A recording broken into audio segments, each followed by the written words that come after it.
Assalamualaikum warahmatullahi wabarakatuh. Nama saya Ahmad Asrafodi Muntaha. Saya dari Pendidikan Seni Pertunjukan Universitas Sultan Ageng Tirtayasa. Di sini saya akan memberikan sedikit materi pembelajaran.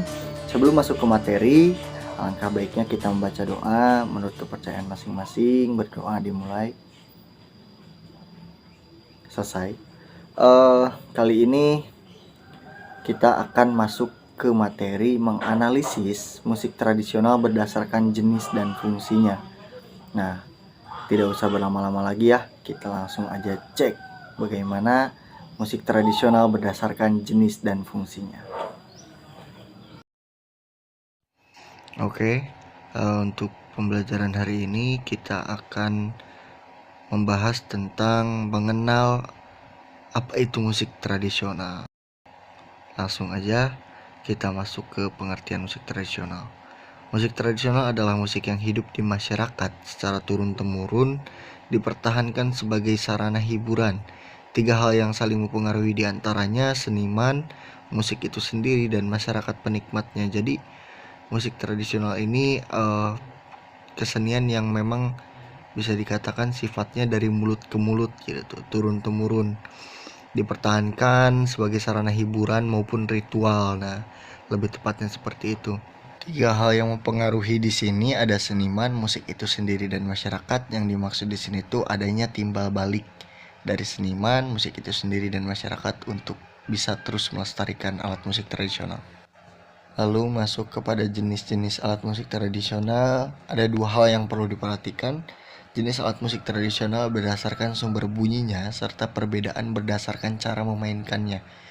Di mana alat musik tradisional berdasarkan sumber bunyi ini ada seperti idiofon, aerofon, membranfon, dan kordofon. Lalu masuk kepada alat musik tradisional berdasarkan cara memainkannya. Lalu ada 5 di sini. Kita bisa lihat ada ditiup, digesek, dipukul, dipetik, dan disentuh. Nah, sekarang kita bahas tentang dua hal penting tadi yang tadi saya sudah sebutkan satu-satu. Yang dimaksud dari idiofon itu sumber suara dari alat musik jenis ini dihasilkan dari bagian badan atau bagian utama dari alat musik. Nah, itu tuh biasanya dimainkannya dengan cara dipukul atau digoyangkan. Kalau di kita tuh, kalau pendekatan dari kita ya, kayak seperti calung renteng Cibaliung dan sama angklung buhun bisa. Aerofon, sumber suara dari alat musik jenis ini dihasilkan dari getaran udara yang ditiupkan ke dalam bagian tabung alat musik. Nah, contoh ini bisa kita ambil ke suling. Lalu ada membranfon, sumber suara dari alat musik jenis ini dihasilkan dari bagian selaput yang menjadi bagian penting dan biasanya terbuat dari kulit hewan. Kalau pendekatan dari kita yang biasa kita lihat itu ada kendang, ada tilingtit, ada bedug yang ada di sini.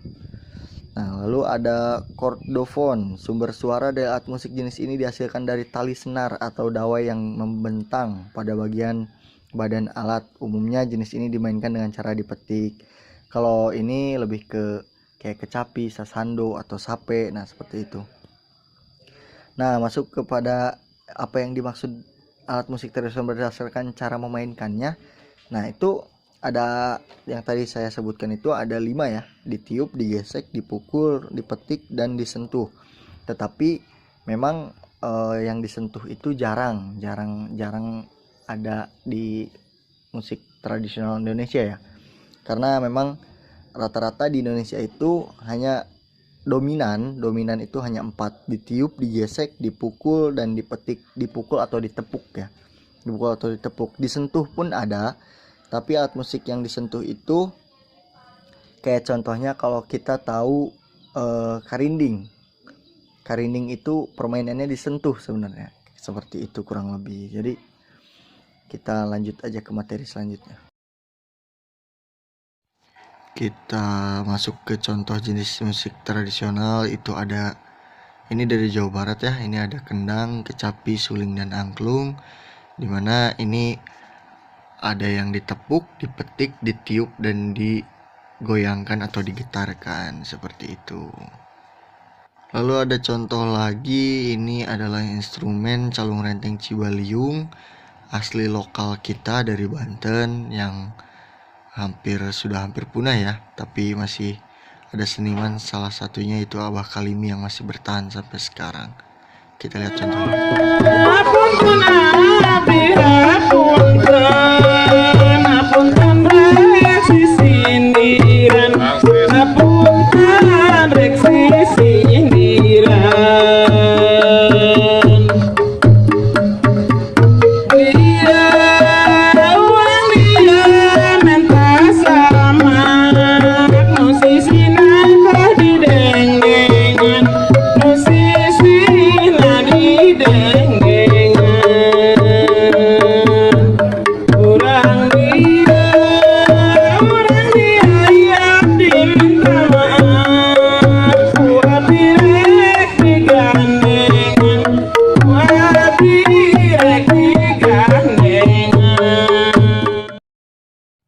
Setelah tadi kita melihat calung renteng Cibaliung, kita pun harus bangga dan kalian pun pasti tahu ini adalah salah satu kesenian yang ada di Banten, yaitu angklung buhun. Dimana angklung ini biasa digunakan untuk sarana ritual, sarana hiburan dan lain-lain yang ada di suku Baduy. Kita lihat contohnya.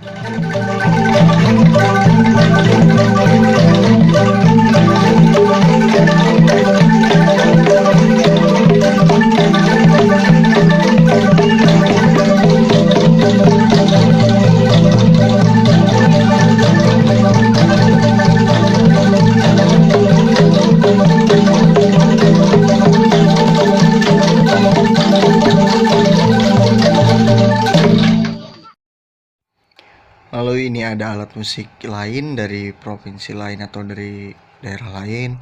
Ada sape dari Kalimantan Barat dan sasando dari NTT. Kedua alat musik ini bersifat jenis musik yang memang dimainkannya itu dipetik ya. Nah, jadi kita bisa lihat di sini, ini adalah gambar sape dan sasando. Lalu kita masuk kepada fungsi alat musik tradisional. Ada beberapa poin tentang fungsi alat musik tradisional, di mana satu, sarana komunikasi. Pada masyarakat tradisional Indonesia, beberapa alat musik dimainkan sebagai media untuk berkomunikasi secara massal. Lalu dua, ada sarana hiburan. Dalam konteks masyarakat tradisional maupun modern, musik seringkali jadi pilihan hiburan untuk menghilangkan penat.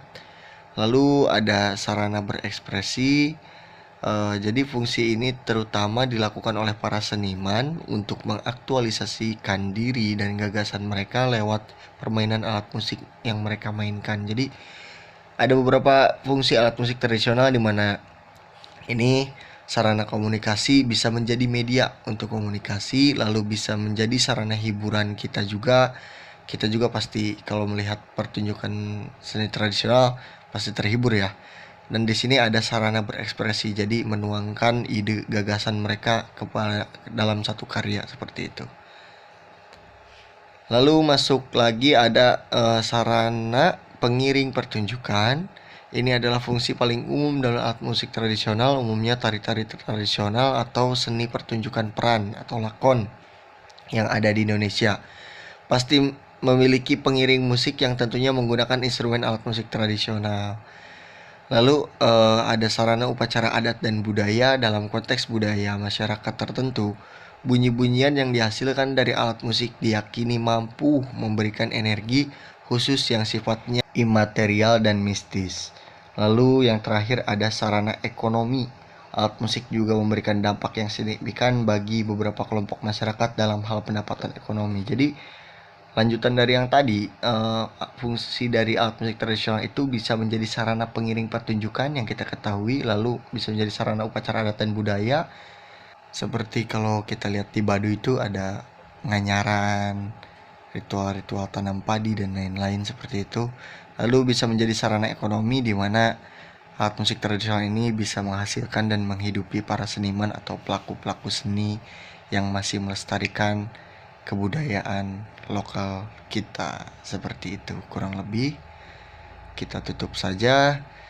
Terima kasih untuk perhatiannya. Kurang lebihnya mohon maaf. Assalamualaikum warahmatullahi wabarakatuh.